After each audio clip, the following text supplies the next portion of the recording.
Campaign ads keep getting more and more creative every year, and this year's no different. Democratic Socialist congressional candidate Rebecca Parson is running in Washington's 6th Congressional District, and she recently made waves with this in-your-face ad. Take a look. Billionaires tell us you'll own nothing and you'll be happy. Well, that. Imagine I proposed a housing for all bill in Congress. Then imagine you, me, and a million of our friends took action and occupied empty houses nationwide. They couldn't ignore us. No one has ever done anything like this. That's why it's going to work. Are you ready? Parson says she's actually occupied empty buildings before, like houses going into foreclosure. And she's instructed homeless people to occupy businesses too, like the Fife Motel in 2020, where they refused to leave or pay after the first night. Some of her other plans she wants to enact if she's elected are to raise the minimum wage to $30 an hour, abolish ICE, because the current immigration system is, quote, a combination of systemic racism, the prison industrial complex, and corporate greed. She also wants to repeal federal laws that stop unlawful entry and re-entry of migrants, end cash bail, have a one-time cancellation of all student debt, and pass the Green New Deal. Let's bring in the Democratic Socialist candidate for Congress, Rebecca Parson. All right, Rebecca, so any house, any structure, any building, you're saying rise up and occupy it. Doesn't that seem a little dangerous? Well, I'm not calling on anybody to break the law. I'm just pointing out the fact that there are 600,000 homeless people in this country, 40,000 homeless veterans, and 1 in 5 homeless people are kids. Meanwhile, we have 28 empty homes for every homeless person. So I'm calling on all of us to think about the empty homes that are owned by corporations like BlackRock, like Zillow, like the banks, that are owned by those companies, those large corporations, and not being used for what they're intended for, which is actually housing people. But if a bank owns a house that's foreclosed, someone that wants the house is able to buy it, but they can't buy it if there's a homeless person in there.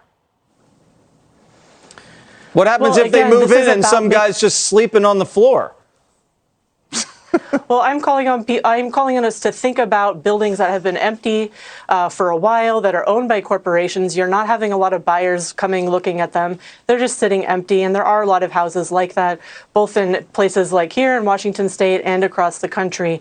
And so I think that in the richest country on earth, we should not have anybody who's homeless living on this street, especially not 40,000 veterans, especially not 120,000 kids. Yeah, I agree. I don't know if that's the right way to go about the homeless issue. What about ICE? You want to abolish ICE? Who's going to deport all the criminal illegal aliens?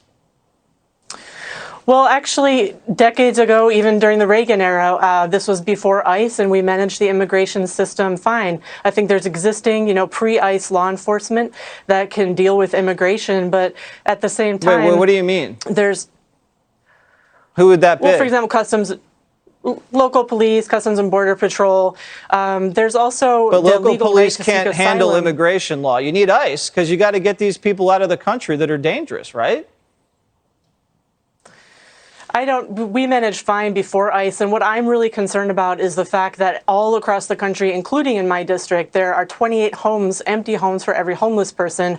Why do we have veterans sleeping on the street who went to serve their country, and now they can't even find a place to live? And so I'm asking people to think about this situation, this problem we have. Politicians just pay lip service to it. They say they're going to do something about it, and they don't. They act like the problem is way too complicated to solve. Meanwhile, it just gets worse and worse and worse. We actually in Tacoma had people who were encamped on the site of an encampment from the Great Depression 100 years ago. Then it was called a Hooverville. Now it's called a tent city. So if in 100 years we couldn't solve this problem and it's only gotten worse, we need to take a different way of looking at this issue. We need to look at all these empty homes and have people live in them. I agree the politicians have paid lip service to dealing with the homeless. I just don't know if migrating into abandoned buildings is the best way. You also wanted to raise the minimum wage to $30 an hour. Do you think that might help with inflation? Well, actually, some studies have found that 60% of inflation is due to corporate price gouging. And with the $30 minimum wage, I realize that's much higher than it is right now. But if you look at the MIT living wage calculator, Yeah. all across the country, not just in blue states, high-cost blue states like Washington, all across the country, counties in Michigan, Arkansas, Mississippi, $30 is the minimum living wage for an adult to be able to support a child. And if we restructured the way we do incentives with the government, for example, the government has given over $4 billion in subsidies to Elon Musk, but when was the last time they gave a subsidy to a small business owner? I'm a small business owner myself, and if we had the government subsidizing small business owners What's your business? to pay their employees a living wage, that would go a long way. Do you pay $30 an hour? I do, yeah. You do? Now, do you know that if other people pay $30 an hour for minimum wage, they might not have a business after that? But that might be what you want, because then they can go out of business and then the homeless people can move into the old building. Listen. Absolutely not. All right, no. Rebecca, I got to go. This has been enlightening. I think we would agree to disagree. But good luck in your race. And I'm not sure if you're going to win, but if you do win, God bless you. And God bless the people in Thank you. Washington. Thank you so much.